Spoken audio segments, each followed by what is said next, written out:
Sadhu, sadhu, sadhu.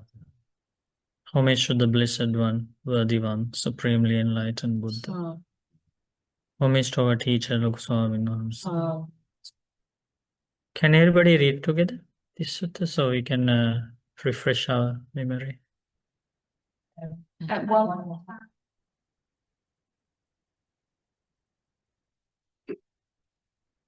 At one time, the Buddha was staying near his family at the great wood in the hall with the peaked roof. Then in the late noon, the Buddha came out of retreat and went to the infirmary, where he sat down on the seat spread out and addressed the mendicant. What's the infirmary? The Sick ward. The sick monk where like a hospital? Mendicants. A mendicant should await their time mindful and aware. This is my instruction to you. And how is a mendicant mindful? It is when a mendicant meditates by observing an aspect of the body, keen, aware, and mindful, rid of covetousness and displeasure for the world. Okay, so observing an aspect of the body is a kaya anupassana. So before this Dhamma talk, we were practicing the kaya anupassana meditation, one of those contemplation. The four element meditation. So Buddha is talking about that. So there are few meditation techniques under this observing an aspect of the body, and that element meditation is one of them. See, so these instructions are directly coming from the Buddha. When you practice them, this happiness, this joy should arise in you that we are practicing the right teachings, because it's repeatedly presented in these discourses. So that is the first instruction here, right?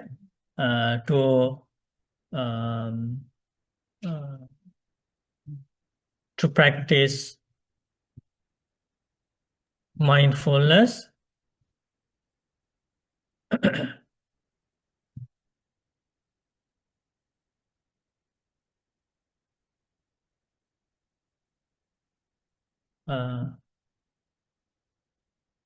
with body contemplation, right?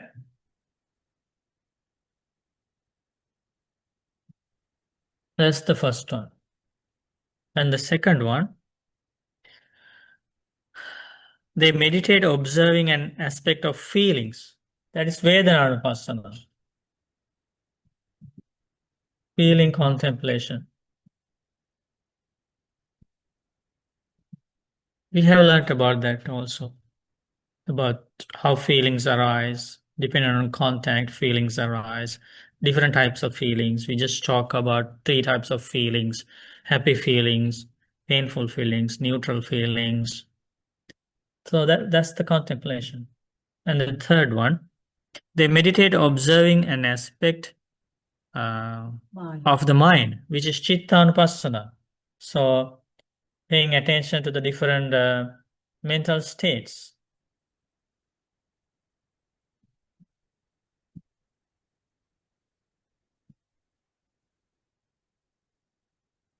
Fourth one, they meditate observing an aspect of principles, keen, aware, and mindful, rid of covetousness and displeasure for the world. So that means the fourth one is the Dhammanupassana. Dhammanupassana means meditation on these or the development of the mindfulness about the deep Dhamma. Deep Dhamma.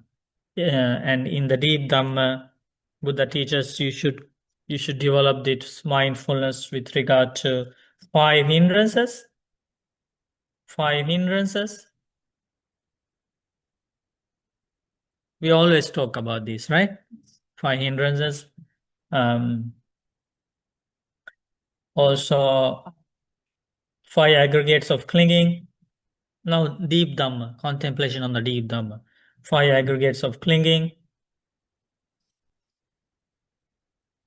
Six sense bases. here. 6 sense bases. And then 7 enlightenment factors. That's why we learn these, right? Because we are going to use them. 7 enlightenment factors.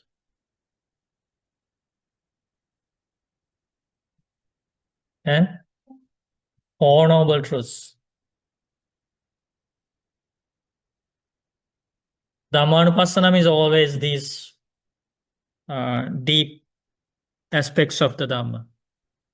So Buddha was like, even though you see a very brief paragraph here, it's about a very intense practice of mindfulness. So practicing the mindfulness with body contemplations, breathing, mindfulness of breathing, mindfulness of postures, mindfulness of day-to-day activities, awareness, sati sampajañña, meditation on the impurities of the body, meditation on the 4 great elements, meditation on the 9 stages of the cemetery contemplation. So it's a very detailed explanation about this first one. And then practicing mindfulness regarding the feelings, practicing mindfulness regarding different mind states, and then practicing mindfulness regarding the deep Dhamma. Okay? 5 hindrances, 5 aggregates, 6 sense bases, 7 enlightenment factors, and 4 noble truths. So Buddha teaches this is how a practitioner, a monk, any follower of the Buddha should live mindfully. This is how they should practice mindfulness.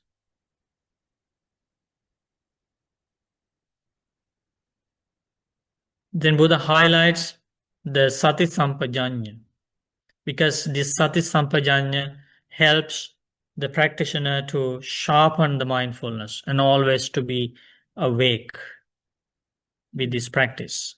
Can everybody read about sati sampajañña? And how somatically aware?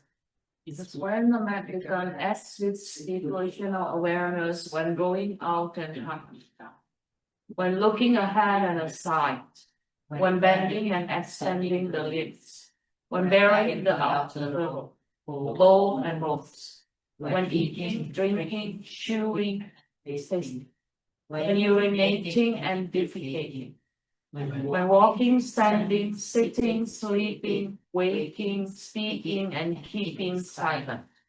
That's how a mendicant acts with situational awareness. A mendicant should await their time mindful and aware. This is my instruction to you. Yeah. So practicing mindfulness and awareness with regard to these daily activities means throughout all tasks in your life, Buddha encourages you to be aware of the arising of unwholesome qualities in the mind. So Buddha teaches, if you practice mindfulness and awareness of each task on a daily basis, then if unwholesome negative qualities enter the mind, then you can understand it, you can recognize it, because your mindfulness is sharp. Now what happens? Because we don't practice these things, while eating we are thinking about something else. Maybe angry thoughts, maybe greedy thoughts, maybe remorseful thoughts. While drinking, same thing. While standing, we are not mindful of the posture, standing posture. We are thinking about something else. Most of the times unwholesome things. But now Buddha teaches us this new way of practicing mindfulness and awareness so that we will recognize every time when unnecessary, unbeneficial thoughts arise, we have an opportunity to remove them. Right? Because first you recognize them. After you recognize them, then you get a chance to use other tools. For example, when you practice this mindfulness and awareness with regard to the day-to-day activities, if anger arises, then you recognize, okay, now I am angry. Then you are going to use different techniques like loving kindness, and then the anger will go away. Or you're going to use the contemplation of the death, the mindfulness of death, right? So now I am thinking about these angry thoughts. You know what happens if my lifespan is going to over today. So it's very dangerous. So I will die with this angry mind. And like that, you use these powerful tools. That's how you and then you come back to your mindfulness practice. So now you can see now the mindfulness practice is not only when you go to retreats, not only when you go to Dhamma classes. The path shown by the Buddha is that always we should be aware, even at workplace, talking to people, working in the garden, cooking, doing dishes, everywhere. That's amazing. I like the one Bante taught two types of thoughts. The one when your thoughts arises, if it's defilement, you'll say, oh, this is not beneficial for me. This is not beneficial. So that's how I saw it, and I say, this is not beneficial for me. Then it's Wow. basic there. Powerful. Bante taught. That's Buddha taught that. in the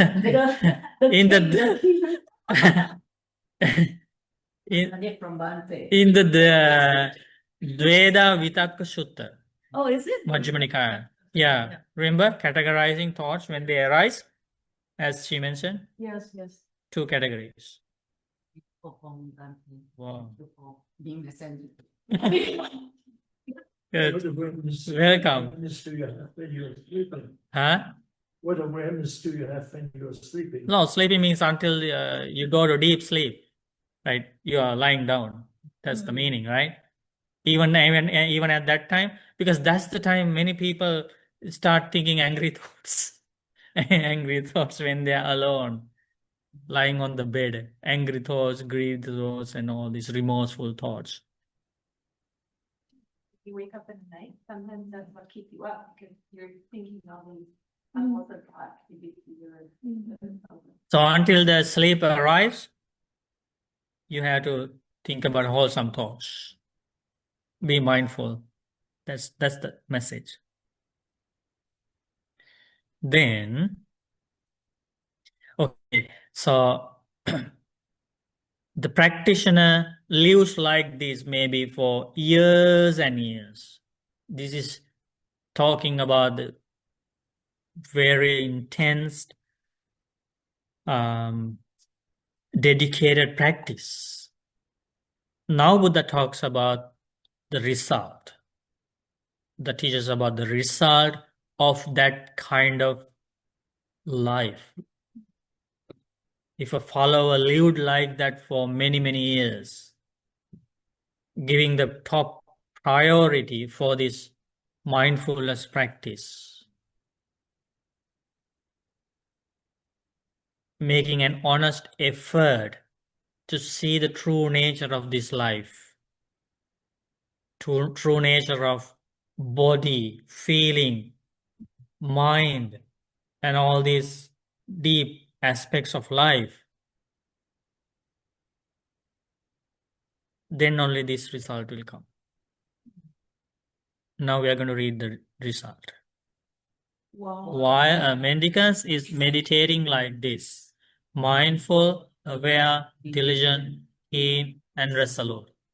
If pleasant feelings arise, they understand a pleasant feeling has arisen in me. That's Dependent, not independent. Dependent on what? Dependent on my own one. Okay, so this is very different insight. Normally, when pleasant feelings arise, we don't know, we don't, we don't do this kind of vipassana. This is vipassana. We don't do this kind of vipassana. When pleasant feelings arise, we are carried away by those pleasant feelings, and so many other defilements associated with that pleasant feeling, like craving, attachment, clinging, they overpower us. That's what normally happens to us. But this wise practitioner who had been practicing this mindfulness technique for a long time, understanding how defilements arise, cleansing the mind, using so many different techniques. Now he gets to this point when a pleasant feeling arises, he's not carried away by it. The clarity is there, the mindfulness is very well established, and he can see that pleasant feeling very clearly. The nature of it, how it arises. In this case, Buddha teaches, he does the vipassana. Okay, now this pleasant feeling has arisen in me. Especially this was taught to a group of Sikh monks. So there is connection, big connection for the body, right? Bodily feelings here, okay? So if a pleasant feeling arises, he contemplates the true nature. What is the true nature? This pleasant feeling is dependent, not independent. That means this pleasant feeling is a production of something else. That is the meaning of dependent. Dependent on what? This pleasant feeling is dependent on this body. So body is the cause, and the result is pleasant feeling. Okay, according to this sutta. If you go to the next sutta, where the pleasant feeling arises, the cause is contact. Both are correct. Pleasant feeling. So he recognizes, dependent on body, this pleasant feeling has arisen. Or dependent on contact, this pleasant feeling has arisen. And now he goes to the root. We stay with the pleasant feeling normally. Ordinary people are stuck with the pleasant feeling and also with the defilements associated with the ignorance regarding the pleasant feeling. That's called underlying tendency to raga, the raga anusaya, underlying tendency to desire. So we stay here. We don't go to the root cause of the production of this feeling. We don't go because we are not, our mindfulness is not sharp enough, the ordinary people's. But when this practice taking off really well, they can go to the root. This is how they go to the root. Okay, so now he practices vipassana. Okay, this dependent on body, this pleasant feeling has arisen. What is the nature of this cause? In this case, the body that produced this pleasant feeling. What is the nature? This body is impermanent, conditioned, dependently originated. Now this wise disciple already knows why the body is impermanent, because he practices the four great element meditation. He knows this body is made up of four great elements, and those four great elements, earth element, water element, fire element, air element, they are impermanent. So those impermanent sources created this impermanent body. And now he understands, if the impermanent four great elements created an impermanent body, if this impermanent body created a feeling, this feeling is impermanent, subject to change, not mine, not I am, not myself. See that? So how could a pleasant feeling be permanent? This vipassana of impermanence, understanding that everything that arises has a cause behind it. So this result will only exist, only last as long as the cause lasts. This knowledge is essential for a practitioner to attain the first stage of enlightenment. That's in Pali called Yankinchi Samudaya Dhammang Sabbang Tang Nirodha Dhammang. Okay? That's the knowledge of impermanence, cause and effect mechanism, dependent origination. So he continues his contemplation further. Since it has a reason dependent on a body that is impermanent, conditioned, and dependently originated. So how could a pleasant feeling be permanent? So he contemplates the impermanence of the body, impermanence of the pleasant feeling. And as a result, the practitioner is able to live observing impermanence, vanishing, dispassion, cessation, and letting go in the body and pleasant feeling. See that? How that detachment comes about? As they do so, they give up the underlying tendency for greed for the body and pleasant feeling. So insightful. So if you see suffering in this world, kids are dying, hunger, malnutrition, wars, fighting, killing, okay? It's because we have not realized this truth. If your mind questions you, where is the end of these conflicts? Where is the true peace? Where is the end of the suffering? This is the end. The realization of the Four Noble Truths. Understanding the true nature of the body, understanding the true nature of the pleasant feeling, understanding the true nature of painful feeling, neutral feeling, and understanding the Four Noble Truths. As a result, this craving is abandoned, ignorance is abandoned, and achieve the cessation of the dependent origination and end this cycle of rebirth. That is the concrete solution. Human in the world that is suffering. Mm. And I know how powerful this teaching is, but it seems like if people don't want to work on themselves, because you have to work on yourself in order to realize something like this, there will be no end to suffering in the world, because in realistics, like in reality, like how many people do you think will ever go within and be like, let me find a solution to this problem? Like if everybody did it. Yeah, it's but individually, Yeah. right? So whoever practices the Dhamma. But what my point was, if somebody asks, what is the reason for this suffering? For anybody, what is the reason for this aging, sickness, death, this separation from loved ones? What is the reason for these tears? The reason is not realizing the Four Noble Truths.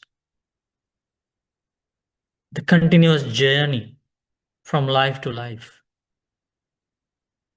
That is the correct answer.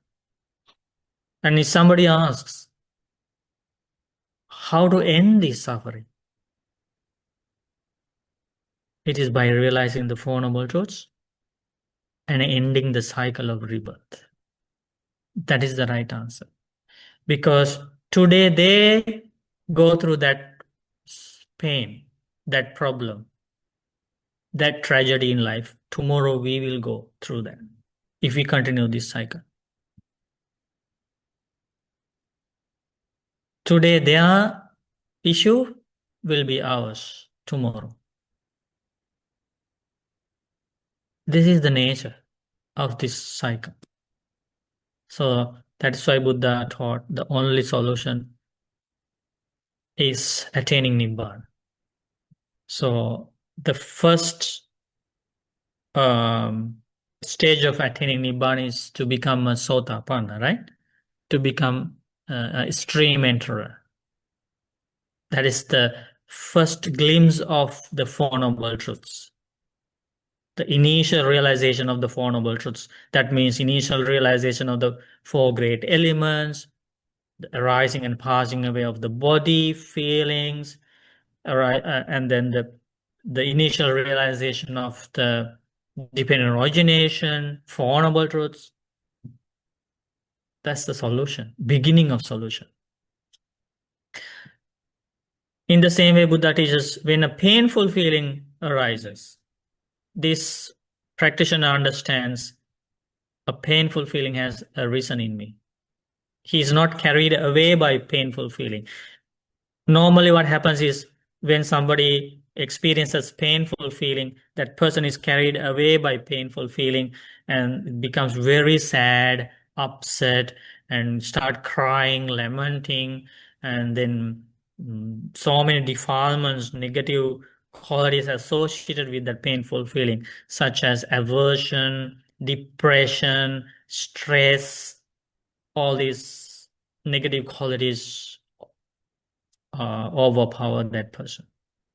In this case, that doesn't happen because this wise person, he understands the process, practices vipassana.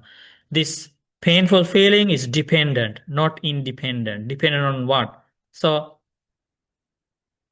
this wise disciple, he doesn't complain, okay, this person insulted me, or this person was unfair to me, this person hurt me.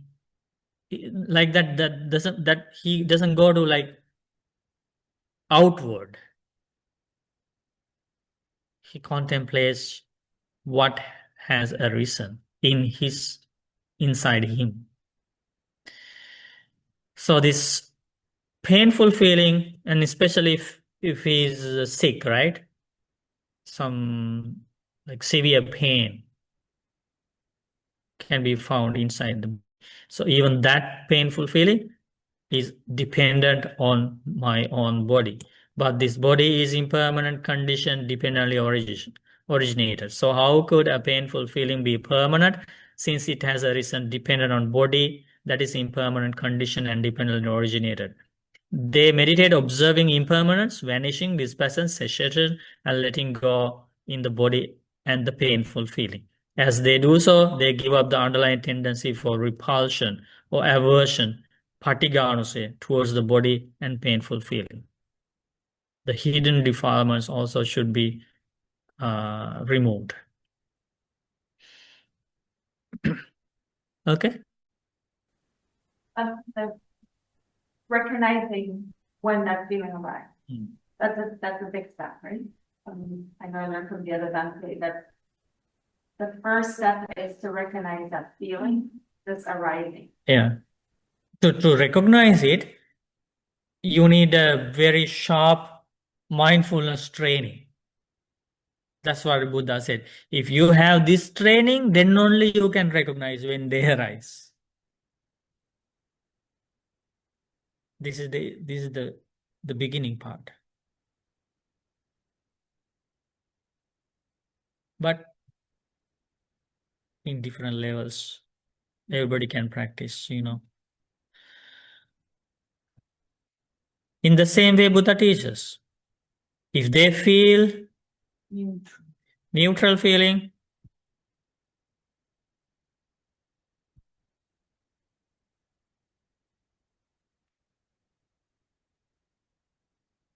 while a mendicant is meditating like this, a mindful, aware, diligent, keen, and resolute. If neutral feeling arises, they understand a neutral feeling has arisen in me.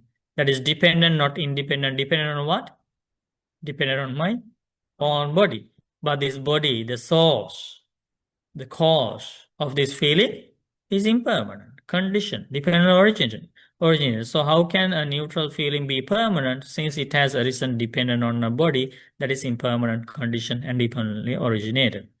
They meditate, observing impermanence, vanishing, dispassion, cessation, and letting go in the body and neutral feeling. As they do so, they give up the underlying tendency for ignorance towards the body and neutral feeling. Did you see that one? The neutral feeling, we still have ignorance regarding neutral feeling. That's why ignorance should be abandoned for neutral feeling. Sometimes it's very subtle. Is a very subtle thing. Okay. So I just want to show you the next sutta here. You see, there Buddha teaches the cause, the source of all these feelings is contact. See here, a pleasant feeling has arisen in me. That is dependent, not independent. Dependent on what?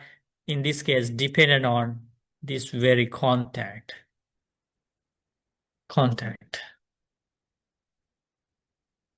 If it is a pleasant feeling through the eye contact, then you contemplate on the true nature of the eye contact. Eye contact means the union of eye, visual object, and consciousness. All the three are impermanent. And these three impermanent things made another impermanent thing, which is eye contact. And this impermanent eye contact, dependent on this eye contact, this pleasant feeling has arisen. So what is the nature of the pleasant feeling now? Is also impermanent because the contact is impermanent. But this contact is impermanent, conditioned, dependently originated. So how could a pleasant feeling be permanent since it has arisen dependent on a contact that is impermanent, conditioned, and dependently originated? Do you understand? This is vipassana.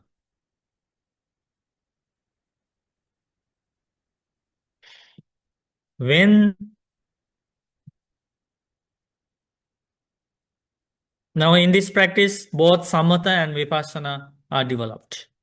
The mindfulness, the clarity of the mind, then the wisdom. Okay.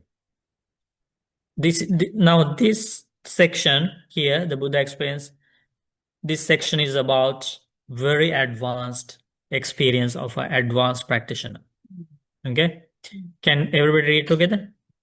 If they feel a pleasant feeling, they understand that it's impermanent, that they are not attached to it, and that they don't take pleasure in it. If they feel a painful feeling, they understand that it's impermanent, that they are not attached to it, and that they don't take pleasure in it. If they feel a neutral feeling, they understand that it's impermanent, that they are not attached to it, and they don't take pleasure. If they feel a pleasant feeling, they feel it detached. Okay, that's the opposite for us. If we feel a pleasant feeling, we feel it attached. If they feel a pleasant feeling, they feel it detached. They have the understanding this is impermanent, this is dependently arisen, this is not mine, this is not I am, this is not myself. So we practice that during meditation is because we want to get here one day, to feel a pleasant feeling detached. This is enlightened one's life. The liberated monks and nuns, Arahant's life is explained here. When they feel a pleasant feeling, they feel it detached. Okay? If they feel a painful feeling, they feel detached. If they feel a neutral feeling, they feel it detached. Feeling end of the body approaching, they understand. I feel the end of the body approaching. Feeling the end of life approaching, they understand. I feel the end of life approaching. They understand. When my body breaks up and my life has come to an end, everything that is felt, since I no longer take pleasure in it, will become cool. That's Nibbana.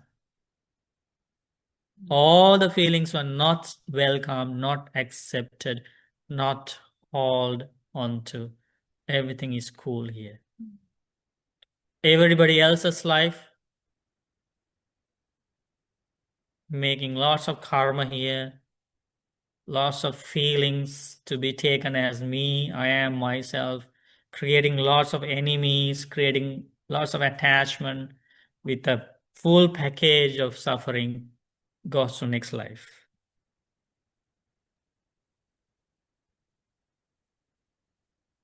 And some people as non-humans go after those old feelings, finding those husbands, wives who are unfair to them. They are carrying their old feelings with them. This is how this person treated me. This is how that person treated me. See, carrying old feelings. Okay, that's how this life continues. That's extremely advanced, to feel them. Yeah, feel detached. Okay. Yeah, this one here, when the life comes to an end, everything that is felt, since I no longer take pleasure in it, will become cool right here. So that means end of the journey. Before we pass. This is the powerful simile. Suppose an oil lamp dependent on oil and wick to burn. As the oil and wick are used up, it would be extinguished due not to be. Wow, that's the beautiful simile, right? So life is like that, like a flame, right? Oil and wick means we continuously provide craving, attachment, hatred, clinging, ignorance. So we provide the necessary conditions and the flame exists endlessly, right? So like that, from life to life, we journey. And when the Noble Eightfold Path is fully followed, it's like oil and wick are used up. No more craving, no more clinging, no more ignorance, no more defilements. So what happens to the flame? It is extinguished. So in our case, the flame is suffering. The suffering is extinguished due to not being, in the case of Arahant's life, the suffering is extinguished due to not being fed. Yeah. Why suffering continues? Because it's fed by those defilements. Arahant's life, suffering ends because suffering is not being fed.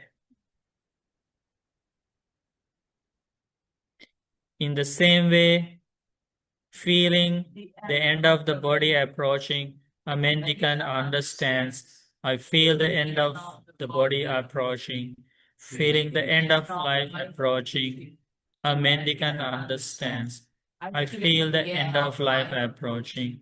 They understand, when my body breaks up and my life is over, everything that is felt, since I no longer take pleasure in it, will become white. Sadhu. What does feeling the end of the body? What is the difference with the end of the body and the end of the? Oh, you check the Pali. It's the two terms for life and the body.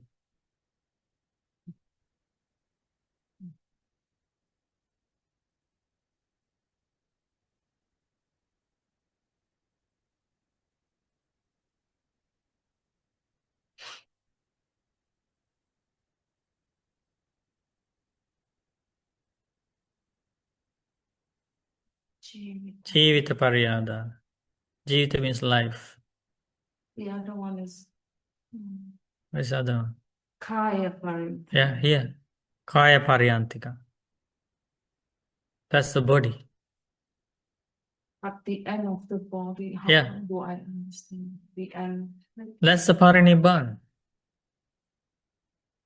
Because when the Arahant attains Parinibbana, the final passing away, is the end of the body, right? All the other beings will receive another body, except Arahants. And that will be the final body. That's why there is a term for Arahants, the bearer of the final body.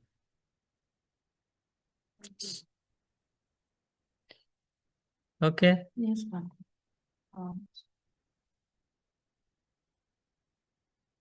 We collected lots of merit this evening by going for refuge to the triple gem, observing precepts, practicing meditation, reading the words of the Buddha, learning the Dhamma, discussing the Dhamma, and helping each other in many ways. We share all the merit with our teacher, Lokaswami Nonsi. Sadhu, sadhu, sadhu. We share all the merit with Devas. Sadhu, sadhu. We share all the merit with our parents, teachers, family members, friends, and with all beings in this world. May all beings enjoy good health, long life, happiness, and peace. Sadhu, sadhu.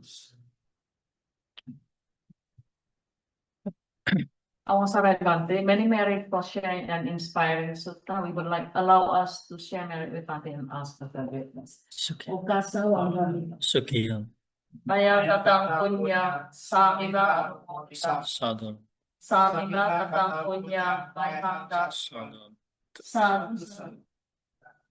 Okasa dwarang tema. Katang saprang yang kamapati. Come Okasa kamamipate, nutiampi okasa kamamipate, tatiampi okasa kamamipate. Abhivadana Sivisa Nichang Vanda Pachayana Chattaro Dhamma Vadanti Ayuvanno Sukham Balang Ayurarogya Sampatti Sagga Sampatti Mevacha Ato Nibbana Sampatti Iminati Samijjatu. May you be well and happy. Namo Buddhaya. Buddha, thank you, Bante. Thank you for teaching. Very wonderful. Beautiful sutta.